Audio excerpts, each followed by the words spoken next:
অনেকের চিৎকার চেঁচামেচিতে স্বাধীনের ঘুম ভেঙে যায়। ঘুম ভেঙে মিটমিট করে তাকিয়ে দেখে তার চারপাশে অনেকজন দাঁড়িয়ে আছে। স্বাধীন অবাক হয়ে তাকিয়ে থাকে। তখনই পেছন থেকে কারোর কান্না করার শব্দ হয়। স্বাধীন পিছনে তাকিয়ে দেখে তার ভাবি, যার সাথে আগামীকাল তার ভাইয়ের বিয়ে হয়েছে। সে কাঁথা জড়িয়ে বসে থাকে, কান্না করছে। স্বাধীন অবাক হয়ে যায়, নিজের দিকে তাকিয়ে দেখে তার শরীরে বিন্দু মাত্র কাঁপও নেই। তাড়াতাড়ি কাঁথা দিয়ে নিজেকে ঢেকে নেয়। স্বাধীন অবাক হয়ে যায়, কিছুই মনে করতে পারছে না। তখনই তার বাবা ঠাস ঠাস করে থাপ্পড় লাগিয়ে দেয় আর বলতে লাগে, জানোয়ারের বাচ্চা, আজ এই দিন দেখার জন্য তোকে এত বড় করেছি, খাইয়ে পরিয়ে বড় করছি, সবার সামনে এভাবে আমার মান সম্মান নষ্ট করবি? এটা যদি আগে জানতে পারতাম তোকে ছোটতেই মেরে ফেলতাম। বাবা, মারছো কেন? আর কিছু তো বুঝতে পারছি না। আমি এইখানে কি করে আসলাম? তোকে কিছুই বুঝতে হবে না, দাঁড়া, তোর একটা ব্যবস্থা করছি। আর এই, তোমরা সবাই রুম থেকে বের হয়ে যাও। সবাই বের হয়ে যায়। স্বাধীনের বাবা খানিকটা দূরে গিয়ে দাঁড়িয়ে বলে, তুই জামা কাপড় পরিধান করে নে। আর নেহা, মা, আজ যা হলো তার জন্য আমি ভীষণভাবে লজ্জিত। আমি কখনো ভাবতেও পারিনি জানোয়ারের বাচ্চাটা এরকম কিছু করবে। তুমি ওয়াশরুমে যাও। নেহা উঠে ওয়াশরুমে চলে যায়। স্বাধীন জামা কাপড় পরিধান করে দাঁড়াতেই স্বাধীনের বাবা লাঠি দিয়ে স্বাধীনকে বেধড়ক মারতে লাগে। স্বাধীন মার খেতে লাগে, কোনো কথাই বলে না। এক পর্যায়ে মাটিতে বসে পড়ে।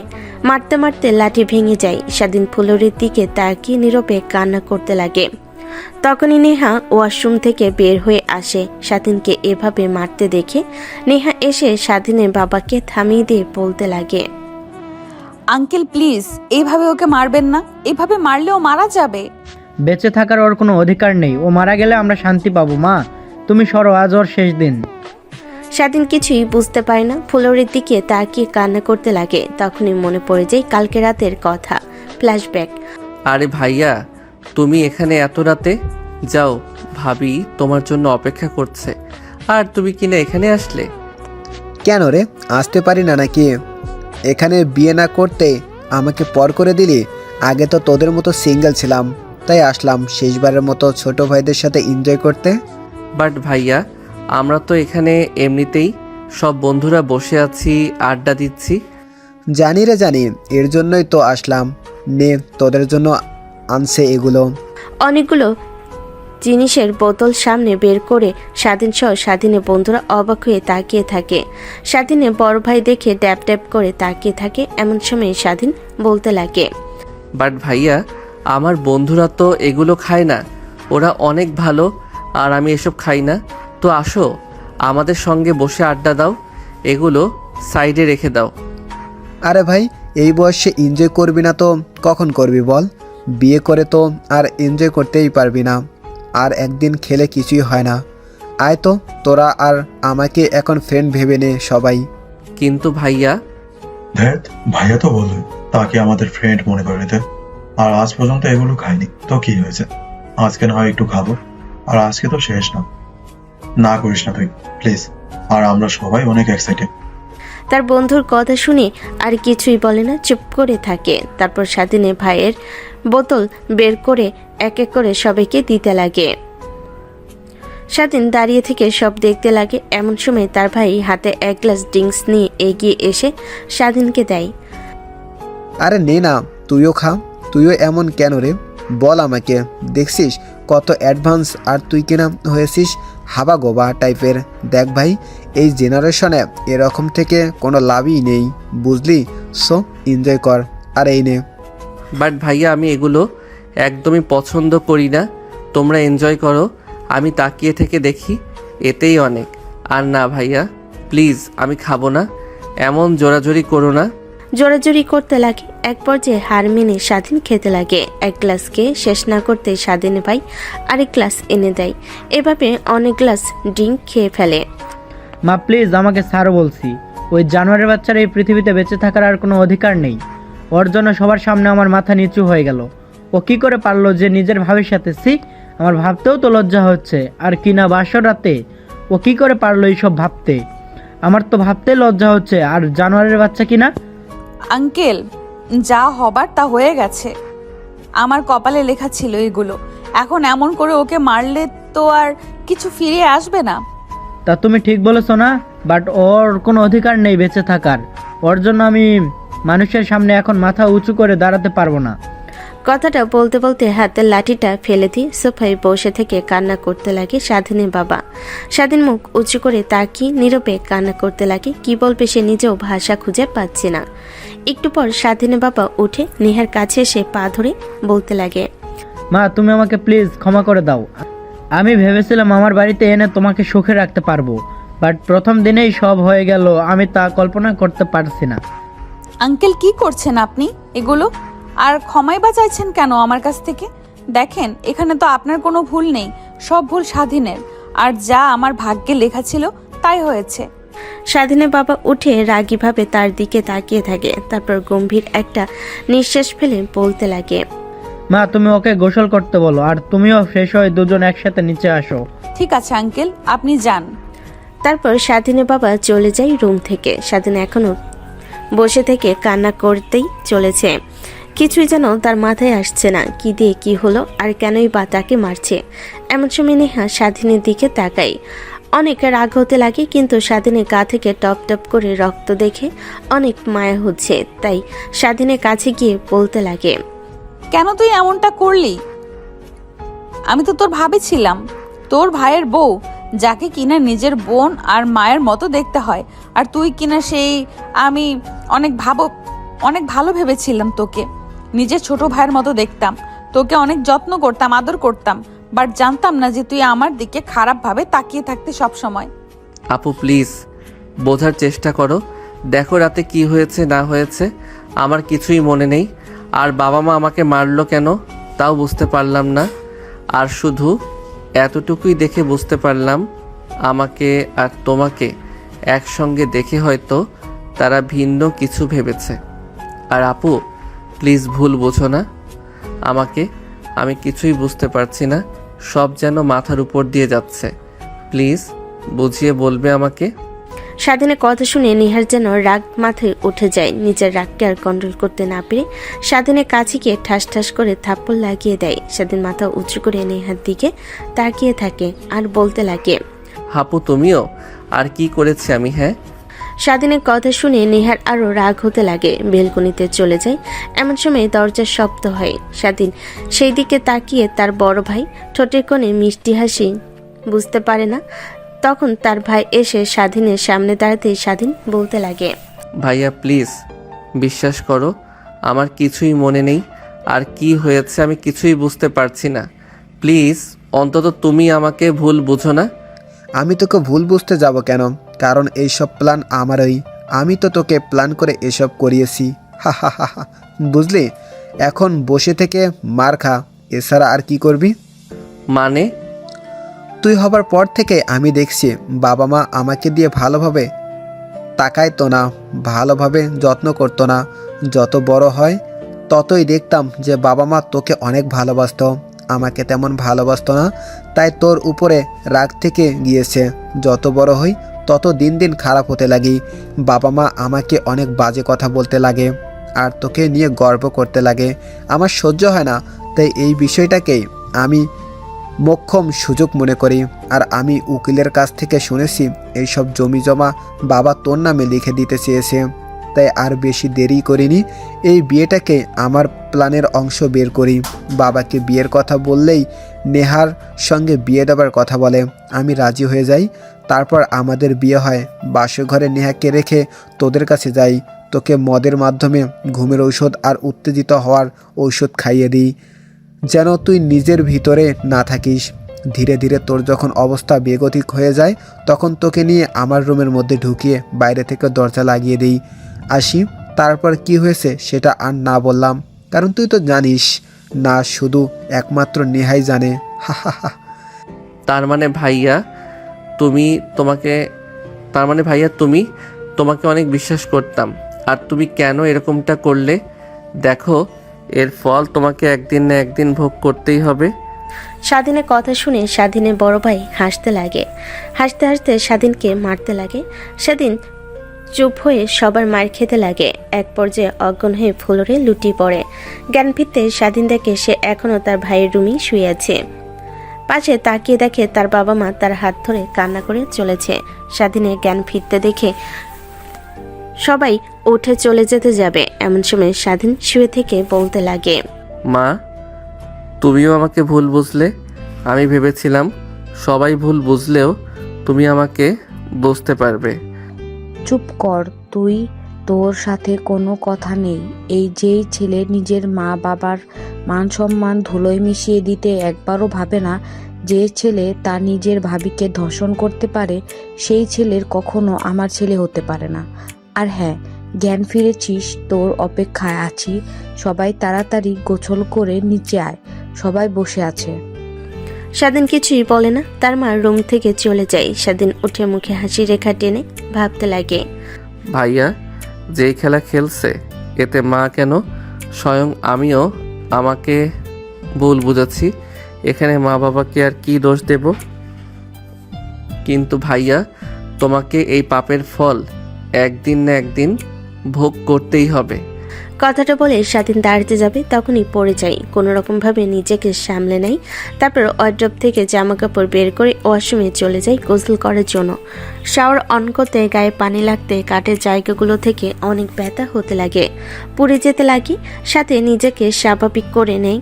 রক্ত লাগানোর স্থানগুলো নিজে পরিষ্কার করতে লাগে। তারপর গোসল করে পোশাক পরিধান করে বাহিরে আসে। এসে তার ভাইকে দেখে দাঁড়িয়ে আছে রুমের মধ্যে। স্বাধীন তার ভাইয়ের দিকে তাকিয়ে কৃত্রিম একটা হাসি দেয়। এটা দেখে স্বাধীনের ভাই বলতে লাগে, কিরে তোর আবার কি হলো? মার খেতে খেতে পাগল হয়ে গিয়েছিস নাকি? আমাকে দেখে এইভাবে হাসছিস যে? তেমন কিছুই না, শুধু ভেবেই অবাক হচ্ছি, তুমি কি আসলেই আমার নিজের ভাই? যদি নিজের ভাই হতে তাহলে কখনোই এক ভাই আরেক ভাইকে এভাবে সবার সামনে ছোট করতে পারতো না। সামান্য কিনা জায়গা নিয়ে তুমি যদি আমাকে বলতে, আমি নিজেই তোমাকে সব কিছু লিখে দিতাম। আমি নিজে কাউকে না বলে এই বাড়ি থেকে বের হয়ে যেতাম। কেন করলে তুমি এমনটা ভাইয়া? বাবা মার মান সম্মান নষ্ট করলে। এত কিছু তোকে বুঝিয়ে বলতে পারবো না। এখন চুপচাপ নিচে যাবি, সবাই যা বলবে চুপচাপ করে শুনবি। যদি কিছু বলিস, আমি তোকে সব বলেছি, তাহলে তোর খবর আছে। আর তোর কথা এমনিতে কেউ বিশ্বাস করবে না। সো তুই বললেই কি আর না বললেই কি? স্বাধীন প্রত্যুত্তরে কিছুই বলে না। খোঁড়াতে খোঁড়াতে নিচে নামে, দেখে সবাই বসার রুমে বসে আছে। কেউ দাঁড়িয়ে আছে, যেন বিয়েবাড়ির লোকের থেকেও এখানে বেশি লোক উপস্থিত আছে। স্বাধীনের বাবার পাশে তাকিয়ে দেখে নেহার বাবা বসে আছে। দেখে তার পাশে নেহা বসে আছে। স্বাধীন সবার সামনে গিয়ে দাঁড়ায়, ফ্লোরের দিকে তাকিয়ে থাকে। এমন সময় নেহার বাবা বলতে লাগে, তোমাকে তো অনেক ভালো ভেবেছিলাম, কিন্তু তুমি কিনা শেষমেশ ছি। নেহা তো তোমার বড় আপু হয়, কি করে পারলে সব? দেখ, ওকে আর বলে কি হবে? আজ তো একটা জানোয়ার হয়ে উঠেছে। ভেবেছিলাম তোরা আর আমার বন্ধুত্বের সম্পর্কটা আরও গাঢ় করতে তোর মেয়েকে আমার বাড়ির বউ হিসেবে নিয়ে আসি। তাই নেহা মামুনিকে আমার বড় ছেলের সাথে বিয়ের কথা বলি, তুই রাজি হয়ে যাস, বিয়ে দিই। কিন্তু এইসব হবে কখনো ভাবতেও পারিনি রে বন্ধু। প্লিজ আমাকে তুই ক্ষমা করে দে। ক্ষমা চাইতে হবে না, আমি বুঝতে পারছি। এখন কি করবি তুই কর। দেখ, আমি আর কি বলবো, কোনো ভাষাই খুঁজে পাচ্ছি না। যা সিদ্ধান্ত নেই জানি সবাই ওইটার উপরে থাকবে, যে কোনো কথা বলবে না। সবাই হ্যাঁ বলে, কারণ স্বাধীনের বাবার কথার অবাধ্য কেউ হবে না, এটা সে ভালো করেই জানে। দেখ আরাফাত, যা হয়েছে তা একদমই ভাবনার বাইরে। যখন তোর ছোট ভাই তোকে ড্রিঙ্কস করিয়ে অজ্ঞান করলো, তখন তোর বোঝা উচিত ছিল এত জোরাজোরি কেন করছে। আর আমি ওই কথা নিয়ে যেতে চাচ্ছি না। তুই কি চাস নেহামণিকে তোর বউ হিসেবে মেনে নিতে, নাকি অন্য কিছু? দেখো বাবা, যা হয়েছে নেহার এতে কোনো হাত নেই, আর সব দোষ স্বাধীনের। আমি ওর কোনো দোষ দেখছি না। আরে নেহা তো আমার বিয়ে করা বউ, যা হবার তো হয়েছে। আমি ওইটা কাল একটা স্বপ্ন ভেবে ভুলে যাব। আর আমি নেহাকে বউ হিসেবে মেনে নেব, কখনো এই বিষয় নিয়ে কথা বলবো না। স্বাধীনের বড় ভাইয়ের কথা শুনে সবাই চুপ করে থাকে। বসার রুমটা পিনপতন নীরবতা বিরাজ করে। এমন সময় স্বাধীনের কানে কাছে ফিসফিসিয়ে স্বাধীনের বড় ভাই বলতে লাগে, হা হা হা হা, জানি বাবা রাজি হয়ে যাবে। আর বাবার সম্পত্তি আমাকে দেবে, তোকে বাড়ি থেকে বের করে দেবে। আর নেহারও বাবার একমাত্র মেয়ে, ওর সাথে সম্পত্তি সব আমি পেয়ে যাব। সব নিজের নামে লিখিয়ে নিয়ে পরে না হয় নেহাকে ছেড়ে দিয়ে অন্য আরেকটা মেয়েকে বিয়ে করব। এমনিতেই ও দেখতে অনেক হট, কিছুদিন সংসার করে না হয় ছুঁড়ে ফেলে দেব। স্বাধীন তার ভাইয়ের কথা শুনে নিজের কানকে বিশ্বাস করতে পারে না। স্বাধীনের ভাইয়ের দিকে রাগী দৃষ্টিতে তাকায়। স্বাধীনের ভাই তার ঠোঁটে বাঁকা হাসি রেখা টেনে সামনের দিকে তাকায়। এই দৃশ্য সবার চোখের আড়াল হলেও নেহার চোখের আড়াল হয় না। তখনই নেহা বলে ওঠে, বাট আঙ্কেল, জানি না আপনি কি সিদ্ধান্ত নেবেন, বাট আমি আপনার বড় ছেলের সাথে সংসার করতে পারবো না। এই শরীর যে একবার ভোগ করেছে তাকেই বিয়ে করতে হবে। কি বলছো মা? তুমি এসব ওর মতো জানোয়ারের বাচ্চাকে তুমি বিয়ে করবে? হ্যাঁ। তাহলে শোনো মা, তুমি যদি ওকে বিয়ে করতে চাও তাহলে তোমাদের দুজনকে এই বাড়ি থেকে বের হয়ে যেতে হবে। যে আমার মান সম্মান নষ্ট করেছে তার জায়গায় এই বাড়িতে হবে না। স্বাধীন অবাক হয়ে নেহার দিকে তাকিয়ে থাকে। এমন সময় নেহার বাবা পাশ থেকে বলতে লাগে, তোর কি মাথা নষ্ট হয়ে গেছে নাকি? ওর মতো বাজে ছেলেকে তুই বিয়ে করতে চাস? দেখ, যা হবার তা তো হয়ে গেছে। আরাফাত তোকে তো মেনে নিতে চাচ্ছে, তো ওকে ভয় পেতে হবে না। আর আমি আর ওর আঙ্কেল তো আছি। না বাবা, আমি তোমাদের আমার সিদ্ধান্ত বলে দিয়েছি, বাকিটা তোমরা যা ভালো মনে করো। তাই আমি আমার সিদ্ধান্তের উপরে অটুট থাকবো। সবাই কানাঘোষা করতে লাগে, অনেকে অনেক কথা বলতে লাগে। এটা দেখে নেহার বাবা আরো রেগে যায় নেহার উপরে, তাই বলতে লাগে, আচ্ছা ঠিক আছে, তোর যেহেতু এটাই সিদ্ধান্ত, তাহলে শোন, তোকে এই বাড়ি থেকে বের করে দেব। আর আমার বাড়ির দরজা তোর জন্য চিরতরে বন্ধ। কথাটা বলেই নেহার বাবা নেহার মায়ের হাত ধরে উঠে বাসা থেকে বের হয়ে যায়। স্বাধীনের বাবা চুপ করে যায়। স্বাধীনের বড় ভাই রেগে বসার রুম থেকে বের হয়ে যায়। নেহা বসে থাকে। স্বাধীন দাঁড়িয়ে আছে ফ্লোরের দিকে তাকিয়ে। নিমিষেই বসার রুমটা খালি হয়ে যায়। স্বাধীনের বাবা কি করবে যেন নিজেই ভেবে উঠতে পারে না। এমন সময় নেহা উঠে স্বাধীনের কাছে আসে। স্বাধীনের হাত ধরতে যাবে, অমনি স্বাধীন নেহার হাত ছেড়ে দেয়। আপু, কি করছেন আপনি? মাথা ঠিক আছে? আপনার এত কিছু হয়ে যাওয়ার পরও ভাইয়া আপনাকে মেনে নিতে চাচ্ছে, আর আপনি কি না? তুই চুপ থাক, তুই কোনো কথাই বলবি না। আর চল আমার সাথে, এখানে থাকতে হবে না। কিন্তু কোথায় যাব? একটা না একটা ব্যবস্থা হয়ে যাবে আমাদের। এখন চল এখান থেকে। আর আঙ্কেল আসছি, আমাদের জন্য দোয়া করবেন। স্বাধীনের বাবা বলতে কেউ কিছু বলতে পারে না। আর কি বা বলবে? সে এত কিছু হয়ে যাওয়ার পরও যে নেহা এভাবে স্বাধীনকে মেনে নেবে কখনো ভাবতে পারেনি। স্বাধীন অবাক হয়ে যাচ্ছে। বাসার বাহিরে আসতে নেহার হাত স্বাধীন ছেড়ে দিয়ে বলতে লাগে, বাট আমি আপনাকে বিয়ে করতে পারবো না। যা হওয়ার তা হয়েছে, ওইটা ভুল মনে করবেন। আর হ্যাঁ, আমি সব ইচ্ছা করে করেছি।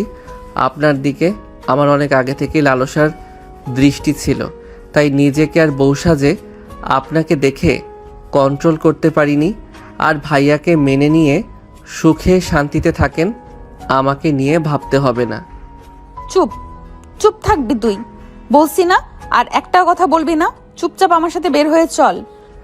কিন্তু আপু, বলেছি না, চুপ কর, একটা কথা বলবি না। আমি যা করি তুই তাই তাই কর। আর হ্যাঁ, আমি সব জানতে পারছি। স্বাধীনের চোখ বড় বড় হয়ে যায়। কি বলবে যেন নিজেও ভাষা খুঁজে পায় না। তারপর নেহা স্বাধীনের হাত ধরে বাসার বাইরে নিয়ে আসে। কি করবে সে নিজে জানে না। তার কাছে একটা টাকাও নেই। আর সে তো চলতো তার বাবার টাকায়। আর নেহা তাকেই বা কি করে বলবে। তখনই নেহা একটা গাড়ি দাঁড় করায় উঠে পড়ে। স্বাধীন নেহার দেখা দেখি গাড়িতে উঠে বসে। তারপর সোজা যেতে লাগে। প্রায় 20 মিনিট পর পার্কের সামনে এসে গাড়ি দাঁড়ায়। নেহা নেমে রিক্সাওয়ালাকে ভাড়া দিয়ে পার্কের ভেতর প্রবেশ করে। স্বাধীন রিক্সা থেকে নেমে নেহার পিছু পিছু যেতে লাগে। তারপর একটা বেঞ্চিতে গিয়ে নেহা বসে পড়ে। স্বাধীন কি করবে যেন বুঝতে পারে না। বেঞ্চের পাশে দাঁড়িয়ে থাকে। নেহা স্বাধীনের দিকে মাথা ঘুরিয়ে তাকিয়ে বলে, এভাবে তাকিয়ে আছিস কেন? বস এখানে। কিন্তু আপু, তুমি আমাকে এখানে নিয়ে আসলে কেন? যাক, ভালোই করেছো। তোমাকে বুঝিয়ে বলতে পারবো। দেখো ভাইয়া তোমাকে অনেক ভালোবাসে, আর এত কিছু হবার পরও ভাইয়া তোমাকে মেনে নিতে চাচ্ছে। তুমি পাগলামি না করে বাসায় যাও, ভাইয়ের সাথে সুখের সংসার করো। আর আমাকে নিয়ে ভাবতে হবে না। আমি ছেলে মানুষ যেহেতু একটা না একটা ব্যবস্থা করতেই পারবো। চুপ করবি তুই? আমি তোকে ডাকতে যাওয়ার জন্য রুমে যাচ্ছিলাম, হঠাৎ রুম থেকে তোর ভাইয়ের হাসির শব্দ শুনতে পাই। অনেকটা অবাক হয়ে যাই, তাই বাইরে দাঁড়িয়ে থাকি। তোর ভাইয়ের সব কথা শুনছিলাম, অনেক অবাক হয়ে যাই আমি। একটা মানুষ কি করে এতটা খারাপ হতে পারে? কি বলো আপু তুমি? আমার কাছ থেকে তোকে আর লুকাতে হবে না, সব জানতে পারছি। এখন চুপ করে বসে থাকতো, এমনিতেই ভালো লাগছে না। এই একদিনের মধ্যে মাথার উপর দিয়ে এত যে ধকল চলে যাবে কখনো ভাবতেও পারিনি। বাড়িতে তো যেতেই পারবো না, বাবা যে কথা বলে গিয়েছে। এখন কি করে যে কি করি? নেহা চিন্তা করতে লাগে কি করবে। সে স্বাধীন বসে থেকে ভাবতে লাগে। এমন সময় পাশ থেকে নেহা বলে ওঠে, দেখ, যা হওয়ার তা তো হয়েই গিয়েছে, এখন আর এইসব ভেবে কোনো লাভ হবে না। এখন তুই নতুন করে জীবন শুরু করতে হবে। এর আগে চল, তোর ভাইকে ডিভোর্স দিতে হবে। ওর মতো জানোয়ারের বাচ্চাকে নিজের লাইফ থেকে বের করতে হবে, তারপর তোকে বিয়ে, তারপর বাকিটা দেখা যাবে। কি বলছেন এসব আপু? প্লিজ রাগান্বিত হবেন না। ভাইয়া আমার উপরে রেগে এসব করেছে। তাছাড়া ভাইয়া অনেক ভালো আছে, আর আমি তো সরি বলছি, আর ভাইয়া তো আপনাকে মেনে নিবে। স্বাধীনের কথা শুনে নেহা থাপ্পড় লাগিয়ে দেয়। স্বাধীন গাল ধরে বসে থাকে। নেহা রেগে বলতে লাগে, তোকে কি বললাম যে ওই জানোয়ারের বাচ্চাটার নাম নিবি না আমার মুখের সামনে, তারপরও বারবার ওর কথাই বলে চলেছিস। দেখ, ওর মতো জানোয়ারের বাচ্চার নাম কখনো নিবি না। নিজের ছোট ভাইকে যে শত্রু মনে করে সে কখনো মানুষ হতে পারে না। কথাটা বলে নেহা চুপ হয়ে যায়। স্বাধীন চুপ করে লেকের পানির দিকে তাকিয়ে থাকে। এমন সময় নেহা বলতে লাগে, সব বন্ধুদের কাজী অফিসে আসতে বল এক্ষুনি ফোন করে। কেন? তোকে যা করতে বলেছি তাই কর, এত কথা বলছিস কেন? তারপর স্বাধীন নেহার কথা মতো ফোন বের করে তার সব বন্ধুদের ফোন করে কাজী অফিসে আসতে বলে। তারপর নেহা স্বাধীনকে নিয়ে গাড়ি করে কাজী অফিসে চলে যায়। কাজী অফিসের সামনে দেখে স্বাধীনের বন্ধুরা সবাই দাঁড়িয়ে আছে। স্বাধীনের মেয়ের বন্ধুরা স্বাধীনকে নেহাকে একসঙ্গে দেখতে পেয়ে অবাক হয়ে তাকিয়ে থাকে। তাদের দিকে এগিয়ে যায়। তখনই স্বাধীনের বন্ধু স্বাধীনের দিকে এগিয়ে এসে বলে, কে রে, নেহা আপুকে নিয়ে এখানে এসেছিস কেন? আর আমাদের এত দ্রুত কাজী অফিসে আসতে বললে কিছু কি হয়েছে? না, তেমন কিছু না। আপু বলল তাই আসলাম। ও আচ্ছা, তাহলে চল। তারপর কাজী অফিসের ভিতরে প্রবেশ করে। নেহার সামনে গিয়ে বলে, স্বাধীনকে বসিয়ে দেয়। তারপর কাজী সাহেবকে বলতে লাগলো, স্বাধীনের ভাইয়ের সাথে বিয়ে হয়েছিল নেহার, ওই রিপোর্টটাও করিয়ে দেয়। তারপর স্বাধীনকে বিয়ে করার কথা বলে। স্বাধীনের বন্ধুরা সবাই অবাক হয়ে স্বাধীনের দিকে তাকিয়ে থাকেন। স্বাধীন এটা দেখে বলতে লাগে, ভাই তোরা প্লিজ আমাকে ভুল বুঝিস না। এমনিতেই সবাই ভুল বুঝেছে, তোরা বুঝিস না, তাই তোদেরকে সব বুঝিয়ে বলবো। এখন এত কিছু বলতে পারবো না।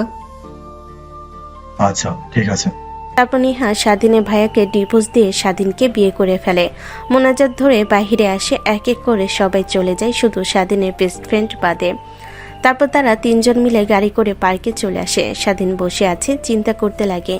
স্বাধীন তার বন্ধুদের সব কথা খুলে বলে, হ্যাঁ বুঝতে পেরেছি, বাট এখন কি করবে বল? এখন তো আর তোদেরকে বিশ্বাস করবে না। বিশ্বাস করে তোর কথা তো একদম বিশ্বাস করবে না। আঙ্কেল আন্টি আর তোর ভাই যে মানুষ, এখন তো সে কি যে করবে আল্লাহ জানে। আর নেহা আপুর মা বাবা যেভাবে বলে গেছে তারাও মেনে নেবে না। তাহলে একটা কাজ কর, আমাদের তো একটা ফ্ল্যাট ফাঁকাই আছে, কেউ থাকে না। বাবাকে বললে ভাড়াও দেয় না, তো তোরা এখানে দুজন উঠে যা। কিন্তু কি করি বল? আমরা তো দুজনের কেউ কাজ করি না, আর তোর ফ্ল্যাটে উঠলে টাকা দিতেও পারবো না। বাদ দে ভাই। শালা, তুই কি আমাদের পর মনে করিস নাকি? তোর কাছ থেকে কি টাকা চেয়েছি? তুই এমনিতেই আমাদের বাসায় থাকবি, তোকে কোনো ভাড়া দিতে হবে না। স্বাধীনকে মারতে লাগে তার বন্ধু। তারপর তিনজনে মিলে চলে যায় ফ্ল্যাটে। স্বাধীনকে চাবি দিয়ে রুমে সবকিছু দেখিয়ে দেয়। কিছুক্ষণ স্বাধীনের বন্ধু তাদের দুজনের সঙ্গে আড্ডা দিয়ে চলে যায়। সন্ধ্যা হলে অনেক ক্ষুধা লাগে। স্বাধীন কি করবে বুঝতে পারে না। নেহা যে কিছু বলবে তারও সাহস করে উঠছে না। রুমে বসে থেকে ফোন দেখছে। এমন সময় নেহা এসে বলে, না তেমন কিছু না, আপু বলল তাই আসলাম। এই নে টাকা, এই টাকাগুলো দিয়ে বাজার করে নিয়ে আসবি। আর তোর মোবাইলে একটা SMS করে দিচ্ছি, ওইটা ফার্মেসিতে দেখলে তোকে দিয়ে দিবে, ওইটা নিয়ে আসবি। ঠিক আছে আপু। তারপর নেহা স্বাধীনকে বেশ কিছু টাকা দিয়ে দেয়। স্বাধীন বাজার করে ফার্মেসিতে গিয়ে মোবাইলটা দেখালে ফার্মেসি থাকা ডাক্তারটা হেসে ওঠে। নতুন বিয়ে করেছে বুঝি, তাই না? তাই তো এভাবে শরম পেয়েছে। বলতে একটাই SMS করে তোমাকে বলে দিয়েছে। হ্যাঁ তা ঠিক, বাট আপনি কি করে বুঝতে পারলেন আঙ্কেল? বুঝতে হবে না বাবা, তোমাদের মতো এই বয়সটা আমরাও পার করে এসেছি, তাই সবই বুঝতে পারি। আচ্ছা এই নাও। তারপর চলে আসে, রিক্সা নিয়ে সোজা বাসে চলে আসে। দরজায় কলিং বেল দিতেই নেহা দরজা খুলে দেয়। স্বাধীনের হাত থেকে বাজার ব্যাগগুলো নিয়ে নেয়। স্বাধীন রুমে চলে যায়। তারপর তার বন্ধুদের সঙ্গে কথা বলতে লাগে। রাত হলে স্বাধীনকে নেহা খাবার খাওয়ার জন্য ডাকে। স্বাধীন খাবার টেবিলে গিয়ে বসে পড়ে। নেহা খাবার বেড়ে দেয়। স্বাধীন খাবার খেতে খেতে বলতে লাগে, আপু তুমি এত সুন্দর রান্না করতে পারো তা তো আগে কখনো বলনি। সময় হয়ে ওঠেনি যে বলবো তোকে। এখন চুপচাপ করে খাবার খা, আর খাবার খাওয়ার সময় মোবাইল চালাতে হয় না, এটা রেখে দে।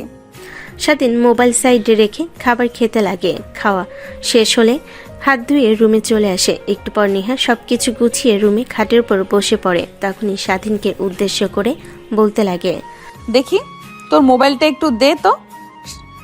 সেই দেখছি বাজার থেকে আসার পর থেকেই মোবাইল নিয়ে পড়ে আছিস। কার সাথে এত কথা বলছিস, মেসেজ করছিস, মিটিমিটি হাসছিস? না না, ফোন দিতে পারবো না। ফোন একজনের পার্সোনাল বিষয়, তা তোমাকে কেন দিতে যাব? আমার কাছে পার্সোনাল বলা হচ্ছে, তাই না? আমি তোর বিয়ে করা বউ, আমার কাছে পার্সোনাল বলতে কোনো কিছুই যে নেই। চুপচাপ ফোন দিতে বলেছি, দে, না হলে তোর খবর আছে। না না আপু, দিতে পারবো না। আর কিসের বউ? হ্যাঁ, আমি কি তোমাকে মেনে নিয়েছি? আর তুমি তো সব জানো, জানার পরেও কেন আমাকে জোর করে বিয়ে করলে? হ্যাঁ, এসব তো ভাইয়ের একটা চাল ছিল। তুমি তো চাইলেই ভাইকে ডিভোর্স দিয়ে নিজের মতো করে জীবনযাপন করতে। কেন আমাকে বিয়ে করলে? হ্যাঁ, নেশা করে হোক আর যেভাবেই হোক, তুই আমাকে ধর্ষণ করেছিস, তো তোকে পাপিষ্ঠ দেহ ভোগ করতে হবে। কেন অন্য কেউ এই দেহ ভোগ করবে? তাই তোকেই বিয়ে করেছি। আর হ্যাঁ, ফোন চাইছি, দে, না হলে যে কি করব তা বলে বোঝাতে পারবো না। স্বাধীন দিতে রাজি হয় না। নেহা জোরাজুরি করতে লাগে। এক পর্যায়ে নেহা স্বাধীনের উপর উঠে পড়ে, জোরাজুরি করতে লাগে। জোরাজুরি করতে করতে নিজের অজান্তেই অনেকটা কাছে চলে আসে। নেহার শাড়ির আঁচল বুক থেকে সরে যায়, সেই দিকে কোনো ভ্রুক্ষেপ নেই। স্বাধীনের উপর উঠে মোবাইল নেবার জন্য চেষ্টা করতে লাগে। হঠাৎ খেয়াল হলে নেহা স্বাধীনের হাত থেকে ফোন কেড়ে নিয়ে নিজেকে স্বাভাবিক করে নেয়। শাড়ির আঁচল ঠিক করে নেয়। স্বাধীনের দিকে রাগীভাবে তাকিয়ে বলে, চুপ করে ওইখানে বসে থাক, আমার কাজ করা শেষ হলে তোকে ফোন দিয়ে দিব। স্বাধীন গোমরা মুখ হয়ে বসে থাকে। নেহা ফোন নিয়ে চেক করতে লাগে। আরও ততই অবাক হয়ে যেতে লাগে স্বাধীনের দিকে। মাঝে মাঝে রাগী দৃষ্টিতে তাকায়। স্বাধীন দেখে শুকনো ঢোক গিলতে লাগে। খানিকটা পর নেহা গিয়ে ফোন ফ্লোরে আছাড় মেরে ভেঙে চূর্ণ বিচূর্ণ করে ফেলে। স্বাধীন অবাক হয়ে তাকিয়ে থাকে নেহার দিকে। ফ্লোরে বসে ভাঙ্গা ফোন হাতে নিয়ে দেখতে লাগে। আপু এইটা আপনি কি করলেন? হ্যাঁ, ফোন ভেঙে ফেললেন কেন? আর এখন হাতে এত টাকাও নেই, কিভাবে ফোন কিনবো? আর বাবাকে তো বললে কখনোই ফোন কিনে দেবেই না। তোর বাবা কেন ফোন কিনে দিবে? হ্যাঁ, আমি আছি কি করতে? আর ফোনে এগুলো কি দেখলাম? এমনিতে তো ভালো মানুষের মতো ঘুরে বেড়াস, মনে হয় ইনোসেন্ট, কোনো মেয়ের সাথে মুখ তুলে কথা বলে না, বাট এগুলো কি? হ্যাঁ, কই আপু, কিছুই তো না। কি দেখলে তুমি যে এভাবে রেগে গেলে হঠাৎ? কি তাই না? সোনা বাবু, টিয়া, ময়না, এগুলো কি? হ্যাঁ, আর নিকনেম কি দেওয়া? মাই জান, তাই না? এখন আর কোনো জানটানি নাই। আমি তোর বিয়ে করাবো, আমি সব তোর, ময়না, টিয়া, জান, সোনা সব। যদি কোনো মেয়েকে আর এগুলো বলা কখনো শুনেছি বা দেখেছি, তাহলে ওই দিনই তোর শেষ দিন হবে, বুঝলি? সেটা তুমি বললেও তো পারতে, ব্লক করে দিতাম বা কথা বলতাম না। কিন্তু তুমি আমার এইভাবে স্বাদের ফোনটা ভেঙে ফেললে। এখন তো এটা কোনোভাবে ঠিক করাও যাবে না, যেভাবে ভেঙে ফেলেছ। ভালো করছি। আর হ্যাঁ, কোনোভাবেই ফ্যামিলির সঙ্গে যোগাযোগ করবি না, আর আমিও কন্ট্যাক্ট করব না। ফোন থেকে সিম কার্ড খুলে ফেলেছি। আচ্ছা, তা বুঝতে পারছি, বাট আপু এখন কি করব? ঢাকায় চলতে হলে অনেক অনেক টাকা লাগে, আর আমি তো কাজ করি না, তুমিও তেমন কোনো কাজ করো না, তাহলে কিভাবে কি হবে? আর বারবার আঙ্কেল যেভাবে রেগে আছে আমাদের, তা কখনোই মেনে নেবে না। তোকে তা নিয়ে ভাবতে হবে না। আপুর কোম্পানিতে আমার শেয়ার আছে, ইভেন আমি সব দেখাশোনা করি। আর বাবা কখনো আমাকে বের করে দিতে পারবে না। ওই কোম্পানির 60% শেয়ার আছে আমার নামে। তো তুই তোর মতো লেখাপড়া কর, যখন যা লাগে আমাকে বলবি। বাট হ্যাঁ, একটা কথা, কোনো মেয়ের দিকে তাকাবি না। যদি আমি দেখেছি তাহলে তোর খবর আছে কিন্তু। আচ্ছা ঠিক আছে। স্বাধীন বেলকনিতে চলে যায়। নেহা তার ব্যাগ থেকে ল্যাপটপ বের করে অফিসের কাজ করতে লাগে। স্বাধীন একটু পর রুমে এসে নেহাকে কাজ করতে দেখে রুম থেকে বের হতে যাবে, তখনই নেহা বলতে লাগে, কোথায় যাচ্ছিস তুই? হ্যাঁ, কোথায় আর যাবো আপু, রুমে যাচ্ছি, অনেক ঘুম পেয়েছে, ঘুমানোর জন্য। পাশের রুমে যেতে হবে না, এখানে আয়, এখানে শুয়ে পড়, আমার কোনো অসুবিধা নেই। না আপু, রাতে যদি আবার ভুল করে তোমার উপরে পা উঠিয়ে দেই বা যদি জড়িয়ে ধরি, তবু আবার তো তুমি আমাকে ভুল বুঝবে না? না, আমি পাশের রুমেই ঠিক থাকতে পারবো। স্বাধীনের কথা শুনে নেহা হেসে ফেলে। স্বাধীন হতভম্ব হয়ে নেহার হাসি দেখতে লাগে। তখনই নেহা বলতে লাগে, দেখ, মাথায় রাগ উঠিয়ে দিস না। আমি একা থাকতে ভয় পাই, আর এত বড় ফ্ল্যাটে কিনা দুজন মানুষ, তাও তুই থাকবি অন্য রুমে, ভয় পাবো। তুই পাশে শুয়ে থাকতে পারবি, মাঝখানে নিয়ে কোলবালিশ রেখে দেব। আর তাতেও যদি না হয় তাহলে তুই সোফায় কিংবা ফ্লোরে শুয়ে পড়। কথাটা বলে নেহা পুনরায় কাজ করতে লাগে। স্বাধীন নেহার কথা মতো তার পাশে শুয়ে পড়ে, মাঝখান দিয়ে কোলবালিশ রেখে দেয়, কাঁথা গায়ে দিয়ে ঘুমানোর চেষ্টা করে। এক পর্যায়ে ঘুমিয়ে পড়ে নেহা। অফিসের কাজ শেষ করে ল্যাপটপ সাইডে রেখে ঘুমাতে যাবে, এমন সময় স্বাধীনের দিকে চোখ যেতে নেহা এক দৃষ্টিতে তাকিয়ে থাকে। মাঝখান থেকে কোলবালিশ ফেলে দিয়ে স্বাধীনের কাছে গিয়ে স্বাধীনের বুকে মুখ গুজে দিয়ে ঘুমিয়ে পড়ে। পরের দিন সকালবেলা স্বাধীন ঘুম থেকে উঠে বুকের উপর ভারী কিছু অনুভব করে মিটমিট করে তাকিয়ে দেখে নেহা তাকে শক্ত করে জড়িয়ে ধরে ঘুমিয়ে আছে। স্বাধীন কি করবে বুঝে উঠতে পারে না। তখনই নেহা নড়ে চড়ে ওঠে। স্বাধীন ঘুমের অভিনয় করে চোখ বন্ধ করে থাকে। নেহা ঘুম থেকে উঠে নিজেকে স্বাধীনের বুকের উপর আবিষ্কার করে মুখ উঠিয়ে স্বাধীনের দিকে তাকিয়ে মনে মনে ভাবতে লাগে, নেহা, কি করছিস তুই এগুলো? আর ও তোর ছোট ভাই, যা করেছে ও নিজের মধ্যে ছিল না, তাহলে কেন ওর উপর এত না? আর এত কিছু ভাবতে পারবো না। ও তো আমার বিয়ে করা স্বামী, সব কিছু এখন থেকে ওই আমার যা হয়ে গেছে তো হয়ে গেছে, এইসব নিয়ে ভেবে কোনো লাভ নেই। কথাটা বলে উঠে নিজেকে স্বাভাবিক করে স্বাধীনের গালে কিস করে ওয়াশরুমে চলে যায়।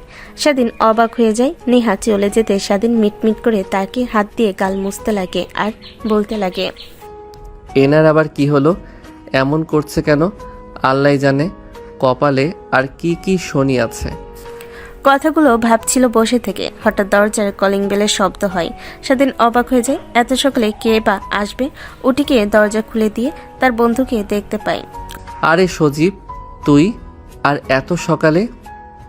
শালা এসেছি, আর কি সাথে দেখ, কয়বার ফোন করেছি, ফোন রিসিভ করছিস না কেন? বন্ধ দেখাচ্ছে, রাতে থেকে ফোন করে চলছি, বাট তোর কোনো তো রেসপন্সই নেই। ভাবলাম আবার উল্টাপাল্টা কিছু হলো নাকি, তাই সকাল হতে চলে আসলাম। কিন্তু কে জানে যে তুমি রোমান্স নিয়ে ব্যস্ত, ফোনের দিকে কোনো প্রক্ষেপ নেই। মানে কি বলছিস তুই? আমি যা বলছি আয়না গিয়ে তাকালেই দেখতে পাবো। এখন সর আমার সামনে থেকে, ঠিক মতো রাতে ঘুমাতেও পারিনি। কথাটা বলে স্বাধীনের বন্ধু ভিতরে চলে যায়। স্বাধীন দরজা লাগিয়ে দিয়ে রুমে চলে আসে। আয়নার সামনে দাঁড়াতে অবাক হয়ে যায়। তার গালে এখনো লিপস্টিকের দাগ লেগে আছে।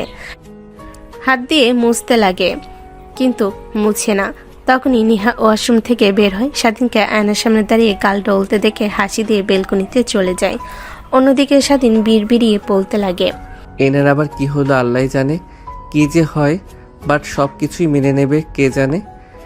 কথা ভাবতে লাগে আর হাত দিয়ে গাল ডলতে লাগে। লিপস্টিক উঠছে না দেখে অনেক রাগ হতে লাগে। হাল ছেড়ে দিয়ে পেছনে ঘুরে তাকিয়ে দেখে নেহাকে। বেলকনিতে দেখতে পায় দাঁড়িয়ে আছে। স্বাধীন কিছু না বলে ব্যাগ থেকে জামা কাপড় বের করে ওয়াশরুমে চলে যায় গোসল করার জন্য। গোসল করে বাইরে এসে দেখে নেহা রুমে নেই। বসার রুম থেকে হাসির শব্দ শুনতে পাই। স্বাধীন পরিপাটি হয়ে বসার রুমে এসে দেখে নেহা আর তার বন্ধু বসে গল্প করছে আর হাসাহাসি করছে। স্বাধীন দরজা থেকে দাঁড়িয়ে নেহাকে স্বাভাবিক দেখে অবাক হয়ে ভাবতে লাগে। কে বলবে এই মেয়েটার কালকে বিয়ে হয়েছিল আর ধর্ষিতার শিকার হয়েছিল, তাও আবার আমার কাছ থেকে। আজকে দেখে এতটা স্বাভাবিক। এখানে দাঁড়িয়ে আছিস কেন? হাদারামের মতো এদিকে এদিকে আয়। তারপর স্বাধীন তাদের সাথে গিয়ে বসে পড়ে আড্ডা দিতে লাগে। অনেকটা সময় পার হয়ে যায়। তখনই স্বাধীনের বন্ধু বলতে লাগে, আপু অনেক ক্ষুধা লেগেছে, আর এত সকালে তো কোনো হোটেল খোলা পাবো না। রাতে এত করে ফোন করলাম, পেলাম না, তাই চিন্তাতেই ঠিক মতো খেতেও পারিনি। আগে বলবে না তুমি? আচ্ছা বসো, আমি একটু আসছি, তোমাদের জন্য খাবার রান্না করে নিয়ে আসি। না না আপু, আপনাকে কষ্ট করতে হবে না, আমি অনলাইনে অর্ডার করে দিচ্ছি। না হলে স্বাধীন রান্না করব, জানেন ও অনেক ভালো রান্না করতে পারে। স্বাধীনের বন্ধুর কথা শুনে নেহা অবাক হয়ে স্বাধীনের দিকে তাকায়। কি বা রান্না করতে পারে? পারে মানে জানেন না তাহলে? কত রেস্টুরেন্টে কাজ করেছে, পার্ট টাইম আঙ্কেলের কাছ থেকে টাকা নিতে ওর কেমন যেন লাগে। তার রেস্টুরেন্ট অনেক মাস কাজ করেছে। আঙ্কেল জানতে পেরে ওর সাথে রাগারাগি করলে আর কাজ করে না সে থেকে। অনেক ভালো রান্না করতে পারি। আমি তো ওর বাসায় গেলে ওর হাতের খাবারই খাই, আন্টির হাতে তো খাই না বললেই চলে। এভাবে অবাক হয়ে তাকিয়ে দেখছিস কিরম? যা রান্না করতে যা। স্বাধীন ছোট বাচ্চাদের মতো উড়ে পড়ে কিচেন রুমে গিয়ে রান্না করতে লাগে। অন্যদিকে নেহা বলতে লাগে, এইভাবে বললে কেন তুমি ওকে? এমনিতেই ছেলেটার উপর যে ধকল গেছে, কালকে আঙ্কেল আর ওর ভাই অনেক মেরেছে, আমার অনেক কষ্ট হয়েছিল, কিন্তু রাগ হচ্ছিল। পরে এখন সব জানতে পারি, দরজা পেছন থেকে লুকিয়ে তখন সব রাগ ভালোবাসায় পরিণত হয়। তোমাকে একটা কথা জিজ্ঞেস করি, দেখো তুমি আমাকে নিজের আপন মনে করে বলো, ও কি কোনো মেয়ের সাথে রিলেশনে আছে? মানে আপু, দেখো ভয় পেতে হবে না, যা সত্যি তাই বলো। কোনো মেয়ের সাথে রিলেশনশিপে আছে কি না? ওর মোবাইল ফোন দেখে এমন কিছু বুঝতে পারলাম তো, তাই রেগেই মোবাইল ফোন ভেঙে ফেলেছি। স্বাধীনের বন্ধু কি বলবে বুঝতে পারে না, থতমত খেয়ে যায়। আমতা আমতা করে বলতে লাগে, না মানে আপু, ওই মেয়েটাকে তেমন ভালোবাসে না, ওই মেয়েটাই ওর জন্য পাগল। ওই মেয়েটা স্বাধীনের পেছনে অনেক ঘোরাঘুরি করে, স্বাধীন পাত্তাই দেয় না। কিন্তু কি চুপ হয়ে গেলে যে? দেখো সব সত্যি বলো, এতে স্বাধীন আর আমার জীবনের ভালোই হবে যদি সত্যিটা জানতে পারি।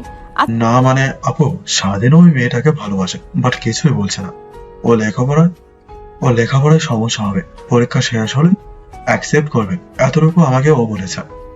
এই করেছে যে ওই মেয়েটার সাথে নাকি কথা বলে, বাট ফ্রেন্ড হিসাবে, এ থেকে বেশি কিছু না। স্বাধীনের বন্ধুর কথা শুনে নেহা অবাক হয়ে যায়। নিজেকে সামলে নিয়ে বলতে লাগে, আচ্ছা ঠিক আছে, আর আমি যে তোমাকে সবকিছু জিজ্ঞেস করেছি, ওকে এগুলো একদমই বলবে না। আর তুমি এখানে বসো, আমি যাই, ওর সাথে হেল্প করি। কি বলে ছেলে মানুষ, আর কেমনই বা রান্না করে। নেহা উঠে কিচেন রুমে চলে যায়। দেখে স্বাধীন রান্না করতেছে মন দিয়ে। নেহাকে দেখতে পেয়ে স্বাধীন তাকিয়ে বলে, আপু তুমি এখানে? হ্যাঁ আসলাম দেখার জন্য কেমন রান্না করিস। তোর বন্ধুর কাছ থেকে তো অনেক কিছু জানতে পারলাম, তাই দেখার জন্য আসলাম আর কি। খাবারের গ্রান কিন্তু অনেক সুন্দর বের হচ্ছে। হ্যাঁ, আমি রেস্টুরেন্টে কাজ করেছি তো, তাই টুকটাক রান্না করতে পারি। কিছু মনে না করলে একটা কথা বলতাম। স্বাধীনের প্রশ্ন শুনে নেহা তাকিয়ে চোখের ইশারা দিয়ে বলে স্বাধীন বলতে লাগে, তুমি আমাকে রাতে কিস করেছিলে তাই না? স্বাধীনের কথা শুনে নেহা চোখ বড় বড় করে স্বাধীনের দিকে তাকায়। স্বাধীন ভয় পেয়ে আমতা আমতা করে বলতে লাগে, না মানে আপু, সকালে ঘুম থেকে উঠে গালে লিপস্টিকের দাগ দেখলাম, তাই আর কি ভাবলাম কোথা থেকে আসবে। তুমি হয়তোবা কিস করেছো, না হলে তো আর জিন পরিয়ে এসে লাগিয়ে দিয়ে যায়নি। হবে হয়তোবা। আচ্ছা তুই এখন যা, আমি রান্না করছি, বাকিটা তুই গিয়ে সজীবের সাথে আড্ডা দে। স্বাধীন আর কোনো কথা না বলে কিচেন রুম থেকে বের হয়ে আসে। একটা হাসি দিয়ে রান্না করতে লাগে। অন্যদিকে স্বাধীন বসের রুমে আসতে তার বন্ধু দেখতে পেয়ে বলতে লাগে, শালা খুব তো বড় বড় গলা করে বলছিলে, যে কখনোই ভাবি যে বলেছিস কখনো বলে বলে টাকাতে পারবে না। এখন তো দেখি বাসর রাতে কি করছিস। ওইদিন তো মাতাল হয়েছিলি, আজকে তো আর মাতাল ছিলি না। দেখ, ভুল বুঝছিস, কিছুই হয়নি। আমি নিজেও জানি না। নেহা আপু হঠাৎ ঘুম থেকে উঠে আমাকে কিস করে ওয়াশরুমে চলে যায়, আর আমি তো দেখিনি। আমার গালে লিপস্টিকের দাগ লেগে আছে। যদি দেখতে পারতাম তাহলে তোর সামনে কি কখনো নাকি। হ্যাঁ ভাই হ্যাঁ, সব জানি, আর কিছু বলতে হবে না। আরে কি শুরু করলে তুমি আর নিজেদের মধ্যে? না মানে আপু, কিছুই না। এ শুধু আমাকে নিয়ে খেপাচ্ছে, তাই রেগে। আরে ভাই আপু আর বলিস না, বিয়ে করা বউ এখন বউ বলে ডাকে, বিয়ে করা বউ এখন বউ বলে ডাকে। আপু বলে ডাকলে তোকে লোক সমাজে গালাগালি কেউ। স্বাধীনেরও রাগ হতে লাগে। নেহা বাঁকা হাসি দিয়ে রুমে চলে যায়। ফ্রেশ হয়ে এসে দেখে দুজনে খাবার টেবিলে বসে থেকে অপেক্ষা করছে। নেহা আসতে স্বাধীন তার বন্ধুকে খাবার দিতে লাগে। আপু তোমাকে বললাম না, অনেক ভালো রান্না করে, দেখেছো? হ্যাঁ ভালোই তো, যাক আমাকে আর কষ্ট করতে হবে না। অফিস করে এসে জামাইয়ের হাত থেকে খাবার খেতে পারবো। নেহার কথা শুনে স্বাধীন বিষম খেয়ে যায়। নেহা উঠে পানির গ্লাস নিয়ে সামনে দেয়। স্বাধীন পানি খেতে লাগে। নেহা অন্য হাত দিয়ে মাথায় হাত বুলিয়ে দিতে লাগে। স্বাধীনের বন্ধু দেখে হাসি দিয়ে খাবার খেতে লাগে। খাওয়া দাওয়া শেষ করে তিনজনই বসে থেকে গল্প করতে লাগে। তখনই স্বাধীনের বন্ধু বলতে লাগে, স্বাধীন, আমার আপু আপনারা থাকেন, আমাকে বাসায় যেতে হবে, মা আবার চিন্তা করবে। সকাল সকাল ঘুম থেকে উঠেই চলে এসেছে, বাসায় বলে আসা হয়নি। আর আজকে কলেজে যেতে হবে, ইম্পর্টেন্ট ক্লাস আছে। আরে দাঁড়াও, আমিও যাব। আমাকে কলেজে যেতে হবে, আমার ইম্পর্টেন্ট ক্লাস আছে। না রে ভাই, তোকে যেতে হবে না, কালকে বিয়ে করেছিস, তুই একটা দিন বউকে সময় নে, তারপর না হয় যাস। আমি গেলাম আপু, আসবো আবার। শালা, যা চলে যা, আর যেন না আসিস। কথাটা বলে স্বাধীন তার বন্ধুকে দৌড়ানি দেয়। স্বাধীনের বন্ধু বাসা থেকে বের হয়ে যায়। স্বাধীন দরজা লাগিয়ে দিয়ে নেহার কাছে এসে বসে। তখনই নেহা স্বাধীনের দিকে ট্যাপ ট্যাপ করে তাকিয়ে থাকে। এটা দেখে স্বাধীন বলতে লাগে, আমি আবার কি করলাম আপু? আমার দিকে এমনভাবে তাকিয়ে আছেন যেন এক্ষুনি আমাকে জ্যান্ত গিলে খাবেন। তেমনটা হলে তো ভালোই হতো। আর সজীবকে বলে গেল শুনিসনি? আমাকে আপু বলতে নিষেধ করে গেল না, বউ বলে ডাকবে। তোকে দেখে অনেকটাই অবাক হচ্ছি। সবার সামনে অনেক ম্যাচিউর দেখাস, বাট ভেতর থেকে তো এখনো বাচ্চাদের মতোই রয়ে গেছিস। বন্ধুর সঙ্গে যেইভাবে মারামারি করছিলি, যেন তোর এখন বয়স 8-9 বছরের বাচ্চাদের মতো। ও এই বিষয়ে? আরে আপু বাদ দেন না, ও এমনি। আর আমরা দুজনে একসাথে থাকলে মারামারি সব সময় করি। স্বাধীনের কথা শুনে রাগীভাবে তাকিয়ে থাকে। স্বাধীন কিছু না বলে রুমে চলে যায়। জানে যতই থাকবে ততই তাকে পচাবে নেহা। একটু পর রুমে আসে, দেখে স্বাধীন বসে থেকে বই পড়ছে। নেহা রেডি হতে লাগে। স্বাধীন কিছুই বলে না। নেহা রুমে পোশাক পরিবর্তন করতে যাবে, তখনই স্বাধীন চিল্লানি দিয়ে ওঠে। নেহা দেখে অবাক হয়ে পেছন ঘুরে তাকিয়ে স্বাধীনকে দেখতে পেয়ে বলে, কি হয়েছে, এমন করে চিৎকার দিলি কেন? মনে হয় যেন ভূত পেতনি দেখে ফেলেছিস। তা না হয় ঠিক, বাট তুমি আমার সামনে পোশাক চেঞ্জ করছো, তোমার শরম লজ্জা করছে না? লজ্জা পাবার কি আছে? হ্যাঁ, তুই তো আমার স্বামী, আর স্বামীর সামনে তো সবকিছু চেঞ্জ করা যায়। এমনিতে তুই পোশাক ছাড়াই আমাকে দেখেছিস। স্বাধীন রেখে বই সাইডে রেখে হেঁটে রুম থেকে বের হয়ে যেতে লাগে। আর নেহাকে উদ্দেশ্য করে বলতে লাগে, আর কত তোমাকে বলবো হ্যাঁ, যে ওই দিন রাতে যা হয়েছে তা আমার কিছুই মনে নেই, সব নেশার ঘরে হয়েছে। তারপরেও তুমি বারবার ওই রাতের কথাই টেনে নিয়ে আসছো। কথাটা বলে স্বাধীন রুম থেকে বের হয়ে নেহার রুমে গিয়ে বসে থেকে টিভি দেখতে লাগে। নেহা রেডি হয়ে ব্যাগ কাঁধে নিয়ে রুম থেকে বের হয়ে যায়। স্বাধীনের কাছে এসে বলতে লাগে, আমি অফিসে গেলাম, আর তাড়াতাড়ি চলে আসিস। অফিস যাবেন মানে? তোমাকে এত মানে বুঝতে হবে না। না মানে আঙ্কেল তো ভুলে গেল যে আপনি যেন তার বাসাতে না যান, তার অফিসে যেন না যান, তারপরেও যাচ্ছে। দেখেন, বিয়ে যখন করেছি আপনাকে, আমি একভাবে না একভাবে সংসার চালাতে পারবো। প্লিজ, আমি এটা নিয়ে আর কোনো বিবাদ সৃষ্টি করতে চাই না। আরে না, তেমন কিছুই না। তোকে তো আগেই বললাম যে কোম্পানি আমার নামে 60% শেয়ার আছে। আমার দাদুভাই মারা যাওয়ার আগে আমার নামে লিখে দিয়েছে। কোম্পানিতে আমার অধিকার আছে।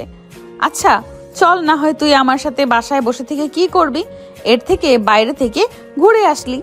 স্বাধীন কিছু একটা ভেবে মাথা দিয়ে হ্যাঁ ইশারা করে, তারপর নেহার সঙ্গে যেতে লাগে। বাইরে এসে নেহা ফোন কল করলে 2 মিনিটের পর গাড়ি এসে সামনে দাঁড়ায়। নেহা উঠে পড়ে, নেহার পিছু পিছু গাড়িতে উঠে বসে, তারপর যেতে লাগে। এমন সময় ড্রাইভার বলতে লাগে, ম্যাম, বড় ম্যাম তো আপনার জন্য অনেক কান্না করছে। স্যার দেখলাম অনেক আপসেট হয়ে আছে। ও আচ্ছা, বাদ দাও, তুমি অফিসের দিকে যাও, ওইসব নিয়ে ভাবতে হবে না। হাই হাই, একটা কথা, বাবা মা কেউ যদি আমাদের অ্যাড্রেস জিজ্ঞেস করে কখনো কাউকে বলবে না। আচ্ছা ঠিক আছে ম্যাম। ড্রাইভার কিছু বলে না, গাড়ি চলছে তার আপন গতিতে। স্বাধীন বাইরের দিকে তাকিয়ে শুধু দেখে চলেছে, কিছু জিজ্ঞেস করবে তাও পারছে না। তখনই নেহার ফোন বেজে ওঠে। স্বাধীন তাকিয়ে দেখে নেহা ফোন কেটে দেয়। একের পর এক কল আসছে। নেহা ফোন বন্ধ করে ব্যাগে রেখে দেয়। স্বাধীন কিছুই বলে না। একটু পর একটা বিশাল কোম্পানির সামনে সে গাড়ি দাঁড় করে। স্বাধীন আগে থেকে চেনে না। নেহা গাড়ি থেকে নেমে যেতে লাগে। স্বাধীন তার পিছু পিছু কোম্পানিতে আসলে সবাই নেহাকে ওয়েলকাম জানাতে লাগে। স্বাধীনকে সাথে দেখে অনেকটা অবাক হয়ে যায়। তারপর নেহা সবাইকে একত্রে করে মাইক হাতে নিয়ে সবার সামনে স্বাধীনকে তার হাজবেন্ড হিসেবে পরিচয় করিয়ে দেয়। সবাই অবাক হয়ে কানাঘোষা করতে লাগে। নেহা সেই দিকে কোনো তোয়াক্কা না করে তার কেবিনে চলে যায়। স্বাধীনকে নেহা তার পাশের একটা চেয়ার দিয়ে বসে থাকতে বলে। নেহা ল্যাপটপ ওপেন করে কাজ করতে লাগে। এক এক করে সবাই আসছে, নেহার কাছ থেকে সই নিয়ে চলে যাচ্ছে, আর স্বাধীনের দিকে বাঁকা দৃষ্টিতে তাকিয়ে আছে। দেখতে দেখতে অনেকটা সময় পার হয়ে যায়। নেহার সব কাজ শেষ করে স্বাধীনকে নিয়ে বাইরে বের হয়ে গাড়ি করে যেতে লাগে। স্বাধীন চুপ করে আছে দেখে নেহার অনেক খারাপ লাগে। এটা দেখে নেহা বলে, তোমার আবার কি হলো, এমন চুপচাপ আছো? রাতে মোবাইল ভেঙে ফেলার কারণে? না, তা না, এমনিতেই অনেক মুড আপসেট। যাদের সামনে আগে পরিচয় করিয়ে দিয়েছিলেন নিজের হবু হাজব্যান্ডের ছোট ভাই হিসেবে, তাদের সামনে আজ হাজব্যান্ড হিসেবে পরিচয় করিয়ে দিলেন, তাই নিজের কাছে অনেকটা খারাপ লাগলো। আমার জন্য আপনাকে অনেক নিচু হতে হলো। আমি ছেলে মানুষ, জানি আমার তেমন কিছুই হয়নি, বাট আপনার অনেক মান সম্মান চলে গিয়েছে। আরে বাদ দাও তো এইসব কথা, আমি তো ভুলে গিয়েছি। আর তুমিও সব ভুলে যাও, যত দ্রুত ভুলে যেতে পারবে ততই ভালো। কথাটা বলে নেহা হাসি দিয়ে ওঠে। স্বাধীন নেহার হাসি দেখে এক দৃষ্টিতে তাকিয়ে থাকে। একটু পর শপিং মলের সামনে গিয়ে গাড়ি দাঁড় করায়। স্বাধীন বাইরে তাকিয়ে নেহার দিকে তাকায়। নেহা নামতে বলে, তারপর দুজনে ভিতরে প্রবেশ করে। নেহা স্বাধীনের হাত ধরে মোবাইলের দোকানে নিয়ে যায়। স্বাধীন কিছুই বুঝতে পারে না। নেহাকে বলে, মানে আপু, তুমি এইখানে নিয়ে আসলে কেন আমাকে? আর মোবাইল ফোন কার জন্য কিনবে? স্বাধীনের কথা শুনে নেহা হাসতে লাগে। কি বলবে ভাষা খুঁজে পায় না, বিড়বিড়িয়ে বলতে লাগে, হায় খোদা, কি ছেলেকে বিয়ে করলাম রে! এত কিছুই বুঝতে পারে না, শুধু শরীরের দিক থেকে একটু বড় হয়েছে, বুদ্ধিতে যেন কিছুই নেই। এই ছেলে নিজের হবু বউকে ধর্ষণ করবে, কথাটা ভাবতেও কেমন যেন লাগছে। আরে কার জন্য আর ফোন কিনার? আমার একটা বন্ধুর জন্য কিনেছি। ও আচ্ছা। তারপর ফোন কিনে নেয়। স্বাধীনকে নিয়ে মার্কেট করতে লাগে। স্বাধীন কিছু বলবে, তার বন্ধুর কথা বলে স্বাধীনের খারাপ লাগে, কিন্তু নেহাকে কিছুই বুঝতে দেয় না। কেনাকাটা শেষ করে স্বাধীনকে নিয়ে রেস্টুরেন্টে চলে যায় খাওয়া দাওয়া করে। অনেক রাত হয়ে যায়। বাসায় ফিরতে ফিরতে দরজা খুলে ভিতরে গিয়ে তো স্বাধীন নেহা দুজনেই অবাক হয়ে সামনের দিকে তাকিয়ে থাকে। এমন সময় স্বাধীনের বন্ধু এসে বলতে লাগে, আরে শালা, তোরা এত লেট করে আসলি? কতক্ষণ ধরে আমরা অপেক্ষা করেছি তোর জন্য, আর তোরা কিনা। স্বাধীন তার বন্ধুর কথা শুনে মাথা নিচু করে রুমের দিকে যেতে লাগে। এমন সময় স্বাধীনের বাবা স্বাধীনকে উদ্দেশ্য করে বলতে লাগে, বাবা কথা বলবি না, তুই আমাদের সাথে রাগ করে থাকবি এইভাবে? দেখ, আমরা তো ভুল করেছি। আমরা কি জানতাম তোর ভাই তোর সাথে এত জঘন্য খেলা খেলবে সম্পত্তির লোভে? না, রাগ করে থাকবো কেন তোমাদের উপরে? স্বাধীনের বাবা উঠে স্বাধীনের কাছে আসে। তারপর স্বাধীনের পা ধরতে যাবে। স্বাধীন দূরে সরে গিয়ে তার বাবাকে জড়িয়ে ধরে। স্বাধীনের বাবা কান্না করতে লাগে। দেখ বাবা, আমাদের ভুল হয়ে গিয়েছে, আমাদের বোঝা উচিত ছিল। আমাদের ছেলে কখনো এমন কাজ করতে পারে না, কিন্তু রেগে যেন মাথা কাজ করা বন্ধ করে দিয়েছিল, তাই তোকে অনেক মেরেছি। প্লিজ আমাদের ক্ষমা করে দে। দেখ, আমারও ভুল হয়ে গিয়েছে বাবা। আমি জানতাম তুই এমন কাজ করবি না, তারপরেও নিজের চোখে সব দেখার পর আর কিছু বিশ্বাস করতে পারছিলাম না। স্বাধীনের মা এসে স্বাধীনকে জড়িয়ে ধরে কান্না করতে লাগে। নেহার বাবা মা এসে স্বাধীনের কাছে ক্ষমা চায়। স্বাধীন যেন কিছুই বুঝতে পারে না, তার বন্ধুর দিকে তাকায়। স্বাধীনের বন্ধু মুচকি একটা হাসি দেয়। স্বাধীন বুঝতে পারে সব এর কাজ। তারপর সবাই বসে কুশল বিনিময় করতে লাগে। নেহা অবাক হয়ে যায়। তারপর দুজনে ফ্রেশ হওয়ার জন্য রুমে আসে। নেহা অবাক হয়ে স্বাধীনের দিকে তাকিয়ে আছে। কি হলো এগুলো? আর বাবা মাকে কি ভাই বললো? আর আমরা এখানে আছি একমাত্র তো সজীব ছাড়া কেউ জানে না। তার মানে কি সজীবের সব? এমন সময় স্বাধীনের বন্ধু দরজার কর্নারে স্বাধীনকে আসতে বললে দেখে তার বন্ধু। তার মানে তুই এসব করেছিস? হ্যাঁ আমি করেছি তোদের দুজনকে এভাবে কষ্ট পেতে দেখে আমার ভালো লাগছিল না, তাই আঙ্কেল আন্টিকে গিয়ে সব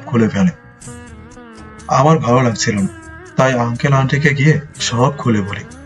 তারা কিছুই বুঝতে পারে না। যখন সব বোঝে, বলার পর সব দেখিয়ে দেওয়ার পর বুঝতে পারে। আর নেহাপুর বলা কথা আমি ভিডিও করে রেখেছিলাম, সেগুলো দেখলে তারা বুঝতে পারে। পরবর্তীতে ছাদে গিয়ে ড্রিঙ্কসের বোতল দেখে সব বুঝে ফেলে। তারপর তারা নিজের ভুল বুঝতে পেরে আমাকে জড়জড়ি করতে লাগে তাদের কাছে নিয়ে আসার জন্য। তারপর তারা আসে এখানে। আমরা তো অনেকক্ষণ ধরে তাদের আসার জন্য অপেক্ষা করছিলাম। আর তোরা দুজন কিনা। অনেক অনেক ধন্যবাদ তোকে। তোর ঋণ কিভাবে শোধ করবো আমি জানি না। আর ঋণ শোধ করতে হবে না।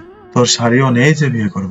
এখন আমার মা বাবাকে বলে আমাকেও নেহাপুর মতো সিনিয়র দেখে একটা মেয়ে খুঁজে বিয়ে করিয়ে দে, তাহলে তো তোর ঋণ শোধ হবে। কথাটা বলেই স্বাধীনের বন্ধু রুম থেকে চলে যায়। নেহা স্বাধীন দুজনে হাসতে লাগে। তারপর ফ্রেশ হয়ে বাইরে আসে, সবার সঙ্গে কথা বলে খাওয়া দাওয়া শেষ করে নেয়।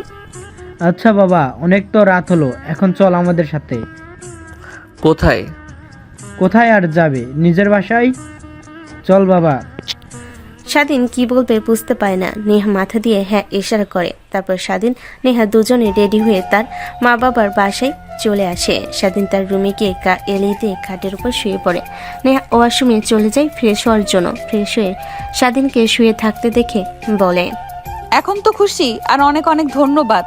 তোর বন্ধু কে না থাকতো আজ এত সহজে এসব কখনোই হতো না। তা ঠিক বলেছ। কথাটা বলে স্বাধীন চলে যায়। ফ্রেশ হয়ে বাহিরে বের হয়। খাটের উপর শুয়ে থেকে ঘুমের নিঃশ্বাস ফেলে।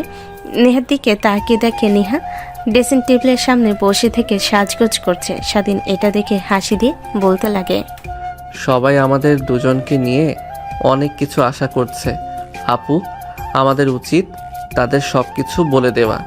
মানে কি বলবো? এই যে আমরা একে অপরকে ভালোবাসি না, আর যা হয়েছে সব ভুল বোঝাবুঝির জন্য।